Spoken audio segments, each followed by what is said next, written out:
सासूबाई, काय ग? मी सर्व स्वयंपाक आटपून घेतलेला आहे आणि आता ना मी थोडी मार्केटला जाऊन येते. अगं पण तू मार्केटला कशासाठी जाते? अरे सासूबाई, माझ्यासाठी ना थोडे चपला आणि शूज आणायचे. असं बरं, चल बरं जरा माझ्यासोबत बाहेर. A few moments later. हा शूज कशासाठी आहे ग? अरे सासूबाई, हा ना माझा ट्रेडमिलवर चालायचा शूज आहे. आणि हा कशासाठी घेतला मग? अरे हा पण ट्रेडमिलवर चालायचा आहे, पण मग मी आता घेतला ना. कशासाठी घेतला मग? अरे आई, मी जेव्हा बाहेरगावी फिरायला जाते ना तेव्हा पाहिजे ना मला, म्हणून तो त्याचा आहे. आणि हा कशासाठी आहे मग? अरे आई, हा ड्रेसवर घालायचा शूज आहे माझा. हा ड्रेसवर चांगला दिसतो. साठी घेतला मग? अरे ह्या छकुलीच्या लग्नात घेतला होता नाही मी. जर ही चप्पल कधी घेतली मग कशासाठी? हे सोनूच्या लग्नातली चप्पल आहे. कशासाठी घेतली?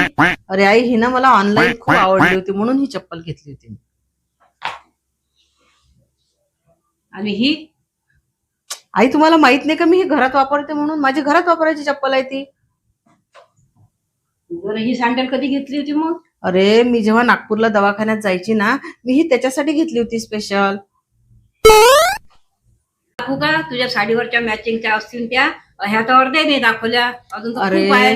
सासूबाई, त्या साडीवर मॅचिंग पाहिजे ना. तुम्हाला माहित नाही का, मी जेव्हा किटी पार्टीला जाते तेव्हा प्रत्येक साडीवर मॅचिंग असतात. कशासाठी पाहिजे तुला चप्पल आणि सँडल?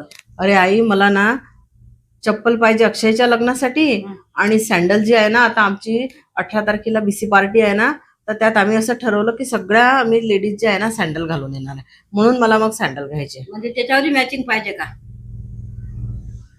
यावेळेस थीम आहे ना आम्ही.